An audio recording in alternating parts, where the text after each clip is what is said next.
Backpay of a 20.3% raise to Social Security, including retirement, disability, SSDI, survivors, spousal, SSI, and VA benefits. I have all the details for you here in the video. Let's get right into it. All right, now first off, if you've been watching the videos here on the channel for a while now, you've certainly heard me talk about all the different headlines, the reports, the articles, and the details that have been released over the last couple years, basically saying fixed income beneficiaries have gotten absolutely hosed with higher prices and the cost of living, but yet the cost of living adjustments, the COLA that we get to our monthly benefits every single year, are falling behind and are not even keeping up with the real cost of living. We know this. We've been living it for a very long time.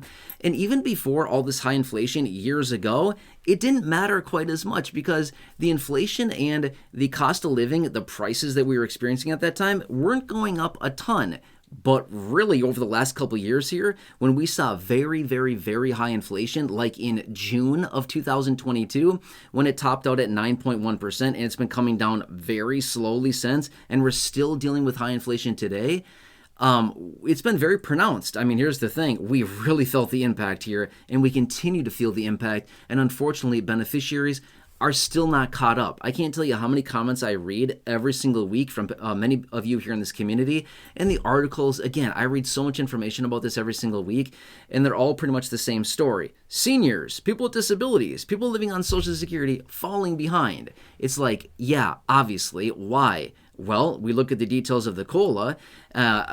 We've dissected the different inflation reports all the time in previous videos. I've gone through them after they're released, and it's like, well, look at this. No wonder why we're falling behind. Food, shelter, healthcare, medical, transportation, utilities, all of those categories where fixed income beneficiaries spend the bulk of their money, or like virtually all of their money, continue to go up almost every single month. Maybe a handful of months over the last couple of years here, they've been flat, but for the most part, they keep going up. Meanwhile, other categories like airline tickets and used cars and event tickets and concert tickets are going down. It's like, really? Do you really think fixed income beneficiaries are going to these things? Anyway, sorry, I don't want to get off too far off track here, but you get my point. And again, if you're a fixed income beneficiary, you know exactly what I'm talking about. But, okay, think of this. In the last 4 years, believe it or not, we have received a 20.3% raise to our benefit. I know that you're probably thinking, no, not me. I haven't. Yeah, we have.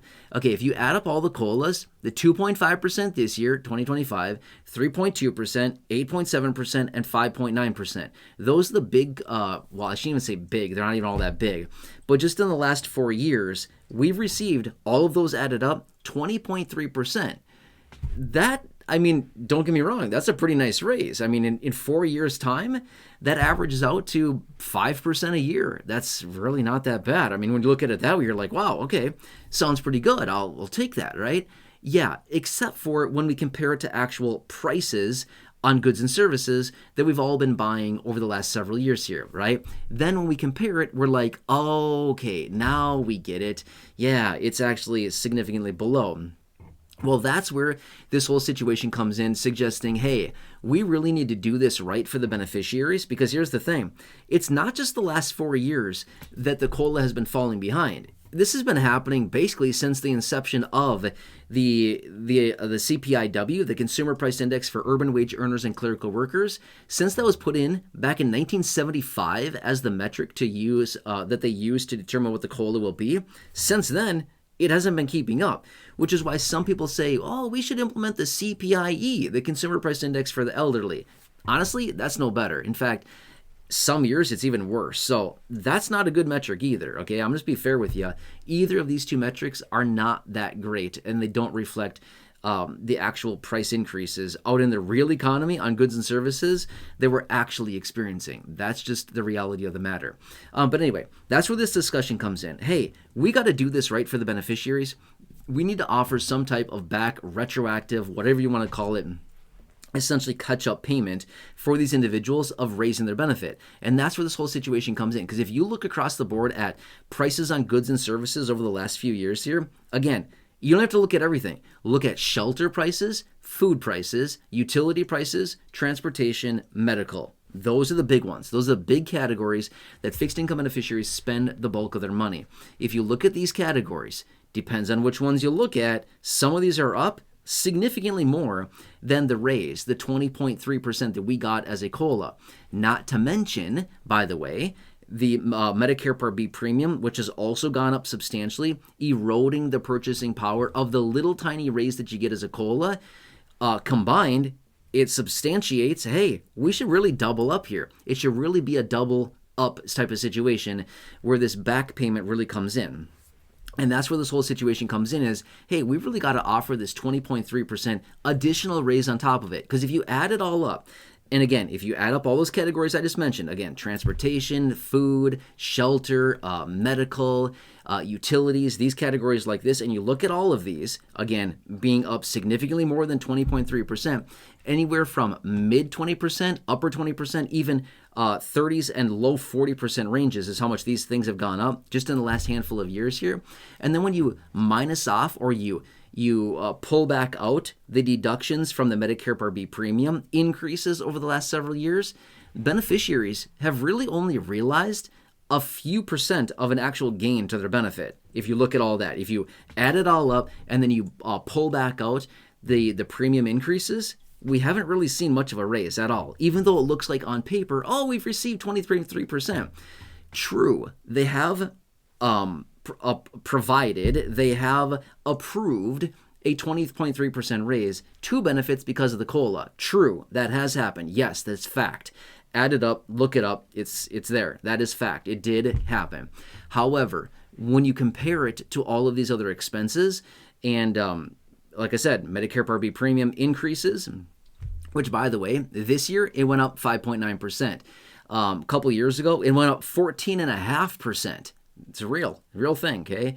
And when you add all this up and you look at the whole situation, that's where we come back and be like, hey, we've really kind of been stiffed in this whole situation here, and to really bring beneficiaries back up to parity and actually where they really need to be just from the last handful of years here would substantiate a 20.3% raise to benefits just to bring them basically to parity just from the last, call it 4 to 5 years or so, if that makes any sense, right?